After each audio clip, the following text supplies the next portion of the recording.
guys, welcome to Edu Sisters. Myself Muskan Wadhwa, and today I am going to teach you about the class 9 chapter Economics chapter 1 जिसका theme है Building Blocks in Economics and the Why Choices Matter, the Basics of Economics. चलिए शुरू करते हैं नया chapter.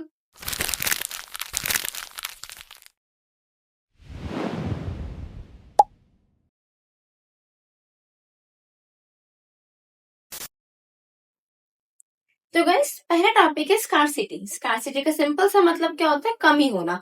अब कमी जो होती है हमें किसी भी चीज से कमी हो सकती है। अब बेसिकली हम लोग इकोनॉमिक्स पढ़ रहे हैं तो इकोनॉमिक्स में पहले हमारी कमी किस चीज की होगी? रिसोर्सेज की। हम सब लोग जानते हैं कि हमारे पास हमेशा सिर्फ लिमिटेड रिसोर्सेज पड़े हुए हैं, लेकिन हमारी जरूरत क्या है? बहुत ज्यादा हो गई है। अब मेरे पास रिसोर्सेज जैसे कि मैं बात करूँ, बस पैसा लिमिटेड है, मेरे पास टाइम लिमिटेड है, मेरे पास सारे नेचुरल रिसोर्सेज लिमिटेड है जैसे कि land, labour, natural resources like water, minerals.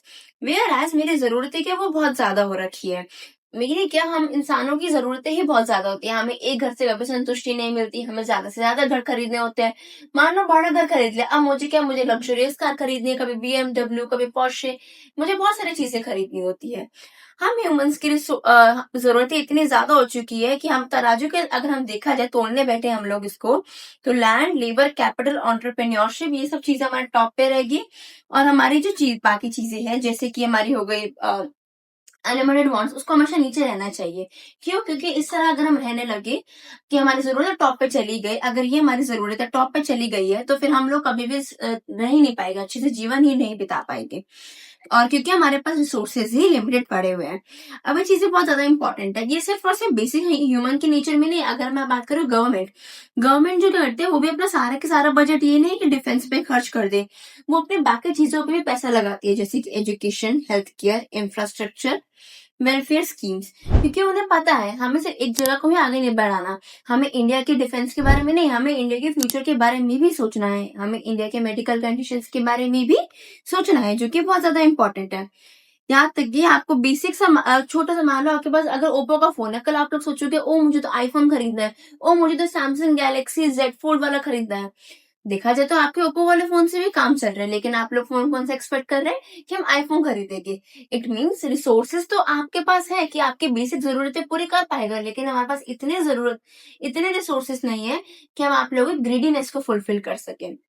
यहाँ पे महात्मा गांधी जी एक बात बोलते हैं, there is enough for everybody's need but there is not enough for everybody's greed. वैसे ये आपका सिलेबस का पार्ट नहीं, बट मैंने फिर भी एक्स्ट्रा इन्फॉर्मेशन दे दी है। चलिए आगे बढ़ते हैं। नेक्स्ट टॉपिक आता है हमारा अपॉर्चुनिटी कॉस्ट। अब देखा जाए अपॉर्चुनिटी कॉस्ट का सिंपल सा मतलब क्या होता है? It is the value of the next best alternative foregone when a choice is made. अब पढ़ने में तो बहुत डिफिकल्ट लैंग्वेज लग रही है, हम क्या करते हैं इसको बेसिक सी भाषा में समझते हैं। अपॉर्चुनिटी कॉस्ट का सिंपल सा मतलब यही है कि आपके पास, आप किसी भी बेस्ट ऑल्टरनेटिव को चूज कर रहे हैं, कुछ भी ऐसी चीज जिसके आपने बेस्ट टॉपिक उठा लिया है। जैसे कि फॉर एग्जाम्पल आपके पास आज 1000 रुपए है, तो आप लोग क्या करना पसंद करेंगे? क्या आप लोग 1000 रुपए की जूते खरीदेंगे, 1000 रुपए की बुक्स खरीदेंगे? अगर आप लोग बोले कि मैं बुक्स खरीदूंगा, तो बेटा जी मैं भी उस टाइम पे पढ़ चुकी हूँ, तो हम ऑब्वियसली सोचते थे चलो मैम हम ना क्या करना है, बुक्स खरीदती, वो तो मम्मी पापा दिला ही देंगे, मैं अपने पॉकेट मनी से शूज खरीदता हूँ। या फिर लड़की होगी तो बोलोगी मैं अपने पॉकेट मनी से कुछ मेकअप आई या फिर कुछ भी एक्सेसरीज खरीद लेती हूँ। तो आप लोगों ने अपने लिए बेस्ट ऑल्टरनेटिव क्या चूज किया? या तो आपके एक्सेसरीज हो गई या आपके शूज हो गए। वे जो पढ़ाकू बच्चे होते हैं वो लोग ज्यादातर क्या चूज कर लेते हैं? हमारी बुक्स वगैरह। अब आप लोग तो, अब डिपेंड करता है आप लोग क्या चूज कर रहे हैं, and it is not compulsory कि आप लोग हमेशा बुक ही चूज करें। आपको हमेशा बेस्ट ऑल्टरनेटिव चूज करना है। अब जैसे कि मैंने आप लोग को बताया कि स्कार्सिटी तो हमारे पास रहती ही रहती है, हमारे पास रिसोर्सेस लिमिटेड है, तो इसलिए हमें एक ना एक ऑप्शन चूज करना ही पड़ेगा। हमारे पास कोई ऑप्शन ही नहीं है उस चीज के लिए। तो जैसे कि हम, अच्छा जरूरी नहीं है कि हम लोग हमेशा इसको मॉनेटरी टर्म्स में काउंट करें, हम इसको नॉन मॉनेटरी टर्म्स में भी काउंट कर सकते हैं।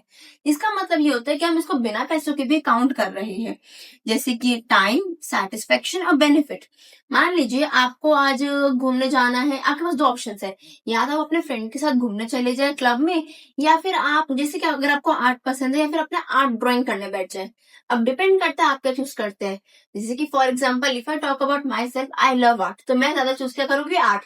तो मैंने अपनी अपॉर्चुनिटी कॉस्ट क्या निकाली कि मेरे लिए बेस्ट ऑल्टरनेटिव ये है कि मुझे ड्राइंग करनी है, ना कि मुझे क्लब में जाना है अपने फ्रेंड के साथ पार्टी करने के लिए। तो मैंने इसको नॉन मॉनेटरी टर्म्स में भी कैलकुलेट किया है।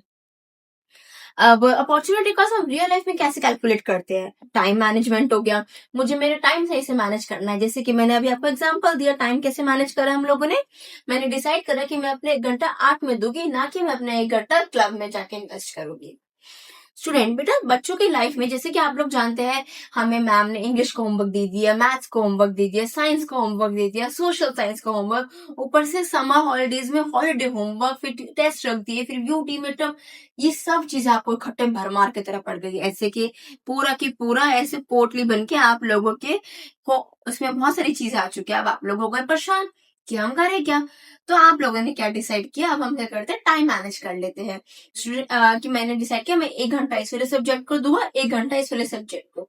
हो सकता है मैं अपना कुछ थोड़ा टाइम अपने घूमने भी जाऊंगा, ऑब्वियसली घूमना तो इम्पोर्टेंट है ही ना।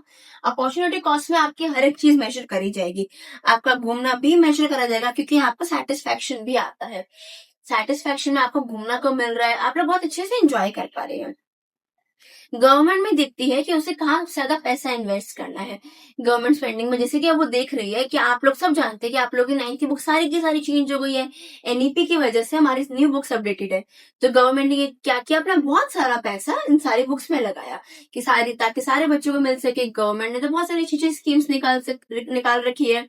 अब इतने सालों बाद कोर्स चेंज हुआ, उन्होंने बेस्ट ऑल्टरनेटिव क्या देखा कि हमारी चीजें एडवांस हो रही है, तब हमें क्या करना है, और भी अच्छी अच्छी चीजें अपने बच्चों को पढ़ानी है ताकि आगे बच्चा बढ़ सके। तो उनके लिए अपॉर्चुनिटी कॉस्ट क्या निकला है, उन्होंने ये देखा कि बेस्ट ऑल्टरनेटिव ऑप्शन में क्या देखा, हम बुक्स चेंज कर देते हैं, जिससे हम धीरे धीरे बच्चों को फ्यूचर की ग्रोथ अभी से दे दें, ताकि आगे जाके इनको अलग अलग चीजें के कोर्सेज ना करने पड़े। तो बेस्ट ऑल्टरनेटिव ऑटोमेटिकली हो गया। अगला पार्ट क्या था, हाउस होल्ड बजटिंग। बेटे जब आपके मम्मा भी सारे का सारा पैसा इन्वेस्ट, मतलब पापा देते हो कि मम्मा का पैसा कि ये लो आप ही घर संभालो, या हो सकता है आपकी मम्मा अर्न करती हो। जो भी आपके घर में पैसा लेके आता होगा, वो क्या करता है, डिपेंड करता है। 3,000 रुपए दूध वाले को देने हैं मैंने, 2,000 रुपए बच्चे की फीस देनी है, 5,000 रुपए मैंने यहाँ पैसा लगाना है, 1,000 रुपए मैंने काम वाली आंटी को देना है जो हमारे घर सफाई करने आती है। तो ये सारों ने बजट बना रखा है। अब क्या करती है मम्मा, सोचती है यार मैं बच्चे के 1,000 रुपए कपड़े टॉप खरीदूं या मैं अपना 1,000 रुपए का टॉप खरीदूं। मम्मा ना बहुत ज्यादा अपने बच्चों के लिए सोचती है, तो उन्होंने बेस्ट ऑल्टरनेटिव क्या चूज किया कि मैंने अपने बच्चे के लिए कपड़े खरीद लिए। तो उन्होंने उनको ऑल्टरनेटिव ऑप्शन क्या मिल गया, और उसके बच्चों की कॉस्ट। अब यहाँ पे हम देखें, बच्चे के पास पूरा ऑप्शन था कि उसको क्या करना है, या तो वो पढ़ ले या तो वो टीवी देख ले। अब मोस्टली बच्चे तो यही करते हैं, टीवी देखते हैं, चलो ना हम नई नई वेब सीरीज आ जाती है, हम लोग वेब सीरीज देखने में टाइम लगा देते हैं। बट बेटा जी, अपॉर्चुनिटी कॉस्ट क्या है, आप लोग टाइम टीवी तो देख लिया, लेकिन जिस चक्कर में आपका फ्यूचर में हो गया लॉस। लॉस कैसे हो गया, क्योंकि आप लोगों ने पढ़ाई नहीं करी, जिससे नंबर कम आ गए। तो और जिन बच्चों ने पढ़ाई करी उनके नंबर बहुत अच्छे आ गए, तो उनका बेस्ट ऑल्टरनेटिव ऑप्शन क्या हो गया कि उन्होंने पढ़ाई करके अपना टाइम सही जगह इन्वेस्ट किया। आप लोग टीवी देखने से कभी मना नहीं कर रही हूँ मैं, लेकिन आप जरूर इस बात का जरूर ध्यान रखें कि आप लोग को पढ़ाई भी जरूर करनी है। तो बेटा जी, हमारा नया टॉपिक है ट्रेड ऑफ। अब ट्रेड ऑफ हमारा क्या होता है, जैसे कि इसमें हम क्या करते हैं, अपनी कोई भी एक चीज को छोड़ देते हैं और ताकि हमें दूसरी चीज मिल सके। जैसे कि एक फार्मर ने डिसाइड किया कि मैं शुगर केन उगाऊं या वीट उगाऊं।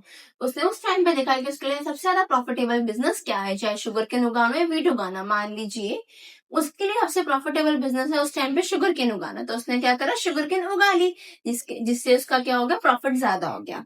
अगला टॉपिक है, अगली चीज क्या है, कंपनीज। कंपनीज ने क्या डिसाइड किया, तो मैं मशीन लूं या फिर मैं वर्कर्स को हायर करूं। अब देखा जाए उसके लिए ज्यादा प्रॉफिटेबल चीज क्या बैठ रही है, तो मशीन को बैठेगी, क्योंकि मशीन क्या होगी, एक बार खरीद ली सालों साल चलती रहती है। वेयर वर्कर्स जो है उनको हर महीने सैलरी दो, वही काम वो अपना लेट भी कर सकते हैं। बट मशीन क्या करती है, कितनी बार काम एक्यूरेट भी कर देती है। So it all depends on the company, तो उन लोगों ने क्या चीज छोड़ी है ताकि उन्हें क्या चीज मिल सके। इट मीन्स कि आपको कोई ना कोई चीज छोड़नी होगी ताकि आप कोई चीज बेटर ले सके, उसे हम बोलते हैं ट्रेड ऑफ करना। जैसे कि आप लोग कॉमर्स विदाउट मैथ्स या फिर कॉमर्स विद मैथ्स में से आप देख सकते हैं जो सा आपके लिए बेस्ट होगा। उसमें अगर हम बात करें, गोल क्या रहते हैं बेसिकली, कि हमें देखना सबसे ज्यादा हमें बेनिफिट्स कहाँ मिल रहे हैं, क्योंकि बेनिफिट्स बहुत ज्यादा डिसाइड करते हैं कि आपका एक्चुअली में अपॉर्चुनिटी कॉस्ट क्या होगी, या क्योंकि हमें तो बेस्ट ऑल्टरनेटिव ऑप्शन पे जाना ही जाना है। अब नई चीज आती है इकोनॉमिस्ट। इकोनॉमिस्ट कौन होते हैं, इकोनॉमिस्ट वो होते हैं जो सारी की सारी चीजें देखते हैं कि सोसाइटी कैसे काम करेगी, क्योंकि हमारे पास लिमिटेड रिसोर्सेज है और हमारी जरूरतें बहुत ज्यादा है। अब इकोनॉमिक्स में काम क्या होता है, उन्होंने देख तो लिया, लेकिन काम करते क्या है इकोनॉमिस्ट? उनका काम बेसिकली होता है कि डेटा को एनालाइज करना और प्रॉब्लम को रिजॉल्व करना। तो डेटा को एनालाइज करना, वो डेटा कैसे एनालाइज करेंगे? वो लोग इन्फ्लेशन, अनएम्प्लॉयमेंट, इकोनॉमिक ग्रोथ, ये सब चीजें देखते हैं। इन्फ्लेशन क्या होता है? इन्फ्लेशन का सिंपल सा मतलब है महंगाई, कि महंगाई कितनी बढ़ रही है। वो लोग कैसे करेंगे? सर्विस करते हैं, देखते हैं कि किस कंपनी का कैसे चीजें रहती है, गवर्नमेंट ने कितना खर्चा किया, सब चीजें एस्टिमेट लगाते हैं। पॉपुलेशन कितनी बढ़ रही है यहाँ तक की। अब प्रॉब्लम कैसे रिजॉल्व करेगी? कि अगर हमारे पास चीजें कम है तो हम चीजों के प्राइस बढ़ा देंगे। जैसे कि हम सबको पता है कि पेट्रोल के इस टाइम पे बहुत ज्यादा कम स्कार्सिटी है हम लोगों में, तो हम लोगों ने क्या, गवर्नमेंट ने क्या किया, थोड़े से पेट्रोल के प्राइसेस ज्यादा कर दिए। अब जैसे कि गवर्नमेंट कुछ कुछ क्या करती है, पहले के टाइम पे पोलियो की मेडिसिन इजीली नहीं मिलती थी, गवर्नमेंट ने क्या किया, पोलियो की मेडिसिन फ्री में प्रोवाइड करवा दी। लेकिन कुछ कुछ जगह गवर्नमेंट क्या करती है, रिसेशन कर लेती है, मतलब थोड़ा सा चीजें कम, खर्चा कम करना शुरू कर देगी। अब इकोनॉमिक्स का मेन प्रोसेस क्या रहते हैं? Production, distribution and consumption. Production exactly क्या होती है? बेसिकली किसी भी चीज को प्रोड्यूस करने को बोलते हैं प्रोडक्शन। अब जैसे कि मैं बात करूं कि मैंने चश्मा भी प्रोड्यूस कर, किसी ने चश्मा बनाया होगा, किसी ने टॉप बनाया होगा, या किसी ने स्टाइलिश बनाया होगा, किसी ने तो प्रोड्यूस करा ही है ये सारी चीजें। तो किसी भी चीज की क्रिएशन को बोलते हैं हम लोग प्रोडक्शन। अब यहाँ पे देखते हैं कि हम लोग किस तरह रिसोर्सेज को यूज कर रहे हैं। क्या मैंने चश्मा बनने में जो एक्स्ट्रा मटेरियल लग रहा था, क्या फेंक दिया? क्या मैंने इसको दोबारा रीयूज करने के बारे में सोचा?